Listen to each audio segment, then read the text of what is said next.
Welcome friends. இப்போ இன்ஸ்டாவில் ட்ரெண்டிங்காக போயிட்டுருக்க ஒரு டபுள் லேயர் வீடியோ எடிட்டிங் எப்படி மேக் பண்ணுறதை பற்றி பார்ப்போம். வீடியோ வந்து ஸ்கிப் பண்ணாமல் பாருங்கள். சேனலுக்கு ஃபஸ்ட் டைம் இருக்கீங்கன்னா சப்ஸ்கிரைப் பண்ணிவிட்டு வீடியோக்கும் ஒரு லைக் பண்ணிவிட்டு பாருங்கள். இப்போ வீடியோக்குள்ளே போகலாம். இன்ஷாட் அப்ளிகேஷனை ஓப்பன் பண்ணிக்கோங்க. வீடியோன்ற கேட்டகரி செலக்ட் பண்ணிட்டு நியூ ஆப்ஷனை கிளிக் பண்ணுங்கள். மேலே பிளாங்க்னு ஒரு ஆப்ஷன் இருக்கும். ஸோ அதை செலக்ட் பண்ணிவிட்டு டிக் ஐகானை கொடுத்துக்கோங்க. கீழே பார்த்திங்க அப்படின்னா உங்களுக்கு ரேஷியோ கேன்வாஷ்னு ஒரு ஆப்ஷன் இருக்கும். அதை செலக்ட் பண்ணிட்டு அதில் 9:16 ரேஷியோ செலக்ட் பண்ணி டிக் ஐகானை கொடுத்துருங்க. கீழே ஸ்க்ரோல் பண்ணிங்கன்னா டியூரேஷன் ஆப்ஷனை செலக்ட் பண்ணிவிட்டு பென்சில் ஐகானை கிளிக் பண்ணிவிட்டு நீங்கள் எத்தனை செகண்ட் மேக் பண்ணலான்னு இருக்கீங்களோ அத்தனை செகண்ட் செட் பண்ணிவிட்டு டிக் ஐகானை கொடுத்துக்கோங்க. கீழே அந்த பிப்பா ஆப்ஷனை செலக்ட் பண்ணிக்கோங்க. மேலே ஃபோட்டோ கேட்டகரி செலக்ட் பண்ணிவிட்டு நீங்கள் எடிட் பண்ண போகிற ஃபோட்டோஸை 1 by 1 செலக்ட் பண்ணிக்கோங்க.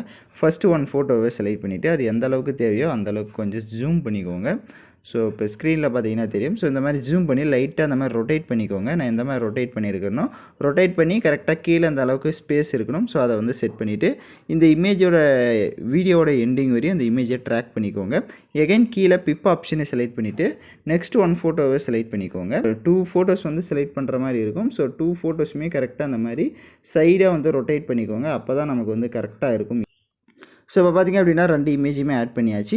இப்போ கடைசி ஆட் பண்ண இமேஜோட டைம் டியூரேஷனும் வீடியோட எண்டிங் வரையும் ட்ராக் பண்ணிவிட்டு கீழே பிப் ஆப்ஷனை செலக்ட் பண்ணுங்கள். இமேஜ் ஃபோட்டோ கேட்டகரியை செலக்ட் பண்ணிவிட்டு மெட்டீரியல்ஸ் எல்லாமே நம்ம டெலிகிராம் குரூப்பில் கொடுத்துருக்கேன். இப்போ ஸ்க்ரீனில் ஷோ ஆகிற மாதிரி சர்ச் பண்ணிங்க அப்படின்னா மெட்டீரியல்ஸ் வரும், நீங்கள் யூஸ் பண்ணிக்கோங்க. ஸோ இப்போ நெக்ஸ்ட் அந்த ஒரு பேப்பர் இமேஜ் மாதிரி கொடுத்துருப்பேன். இந்த இமேஜை செலக்ட் பண்ணிட்டு கீழே ஸ்க்ரோல் பண்ணிங்கன்னா பிளண்ட் ஆப்ஷன் வரும். அதில் ஸ்க்ரீன் ஆப்ஷனை கொடுத்துட்டு டிக் ஐகானை கொடுத்துட்டு இப்போ இந்த இமேஜை நல்லா ஜூம் பண்ணி கரெக்டாக அந்த நம்ம எது மாதிரி லேயரை வந்து ரொட்டேட் பண்ணி செட் பண்ணமோ ஸோ அதே அளவுக்கு இதை வந்து ஜூம் பண்ணிவிட்டு இதை வந்து இப்போ எப்படி நான் செட் பண்ணியிருக்கணும் இந்த மாதிரி செட் பண்ணிக்கோங்க. சென்டரில் 2 ஃபோட்டோவுக்கும் சென்டரில் இந்த மாதிரி செட் பண்ணிக்கோங்க. அந்த இமேஜோட டைம் டியூரேஷனும் வீடியோட எண்டிங் வரையும் ட்ராக் பண்ணிவிட்டு கீழே பிப் ஆப்ஷனை செலக்ட் பண்ணுங்கள்.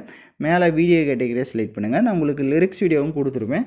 ஸோ அந்த வீடியோவும் செலக்ட் பண்ணிவிட்டு அப்படியே கீழே ஸ்க்ரோல் பண்ணுங்கள். பிளண்ட் ஆப்ஷன் வரும். ஸோ அதில் வந்துட்டு டிஃப்ரென்ஸ் அப்படின்ற ஒரு ஆப்ஷன்ஸ் இருக்கும். ஸோ அதை செலக்ட் பண்ணிவிட்டு டிக் ஐகானை கொடுத்துட்டு லைட்டாக மூவ் பண்ணிங்கன்னா உங்களுக்கு இந்த மாதிரி தான் லிரிக்ஸ் ஷோ ஆகும்.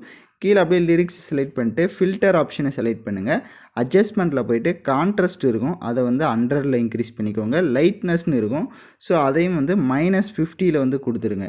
இப்போ டிக் ஐகானை கொடுத்துட்டு அந்த லிரிக்ஸ் வீடியோவையும் அதே மாதிரி ஜூம் பண்ணிவிட்டு ஸோ கரெக்டாக வந்துட்டு அந்த லிரிக்ஸ் வீடியோவுமே வந்துட்டு நம்ம எப்படி வந்து ஃபோட்டோஸை வந்து லைட்டாக ரொட்டேட் பண்ணி செட் பண்ணமோ அதே மாதிரி செட் பண்ணிவிட்டு பார்த்திங்க அப்படின்னா கரெக்டாக உங்களுக்கு வீடியோ ப்ளே ஆகும். இப்போ எகைன் கீழே டிக் ஐகானை கொடுத்துக்கோங்க. மேலே சேவ் ஆப்ஷன் இருக்கும், அதை கிளிக் பண்ணி சேவ் பண்ணிக்கோங்க. ஏன்னா நெக்ஸ்ட்டு ஒரு எஃபெக்ட் ஆட் பண்ணணும். ஸோ அதனால் கரெக்டாக வந்து ஃபஸ்ட்டு சேவ் பண்ணிக்கோங்க. ஏன்னா லேயர்ஸ் வந்து கொஞ்சம் தான் ஆட் பண்ண முடியும் இன்ஷாட்டில். ஸோ அதனால் எக்ஸ்போர்ட் பண்ணிவிட்டு நெக்ஸ்ட் ஸ்டெப்பில் பார்க்கலாம். வீடியோ பார்த்துட்டு இருக்கிறவங்க முதல்ல லைக் பண்ணிவிட்டு பாருங்கள். இப்போ இந்த வீடியோ சேவ் ஆன வாட்டி ஹோம் ஆப்ஷனை கிளிக் பண்ணிவிட்டு கீழே வீடியோ கேட்டகரி செலக்ட் பண்ணிட்டு நியூ ஆப்ஷனை செலக்ட் பண்ணிவிட்டு இப்போ கடைசியாக எடிட் பண்ண வீடியோ செலக்ட் பண்ணி டிக் ஐகானை கொடுத்துக்கோங்க. இப்போ எகைன் கீழே அந்த பிப் ஆப்ஷனை செலக்ட் பண்ணுங்கள். மேலே வீடியோ கேட்டகரியை செலக்ட் பண்ணுங்கள். ஸோ நான் உங்களுக்கு லைட் எஃபெக்ட் வீடியோவும் கொடுத்துருப்பேன். அந்த வீடியோ செலக்ட் பண்ணிட்டு ஸ்ப்ளிட் ஸ்க்ரீனில் ஃபுல் ஸ்க்ரீன் கொடுத்துக்கோங்க. அதில் இருக்க வால்யூமை ஃபுல்லாக மைனஸ் பண்ணிவிடுங்க. எகைன் அப்படியே கீழே பிளண்டிங் ஆப்ஷன் இருக்கும், பிளண்ட் ஆப்ஷன் இருக்கும். அதில் ஸ்க்ரீன் ஆப்ஷனை கொடுத்துட்டு டிக் ஐகானை கொடுத்துருங்க. இப்போ நீங்கள் மூவ் பண்ணி பார்த்தீங்க அப்படின்னா உங்களுக்கு வீடியோ வந்து சூப்பராக வந்து ஷோ ஆகும். இப்போ நீங்கள் மறுபடியும் சேவ் பண்ணிக்கோங்க. ஓகே ஃப்ரெண்ட்ஸ், இந்த வீடியோ பிடிச்சிருந்தால் லைக் பண்ணுங்கள், ஷேர் பண்ணுங்கள், சப்ஸ்கிரைப் பண்ணிவிட்டு கூட இருக்க பெல் பட்டனை கிளிக் பண்ணுங்கள்.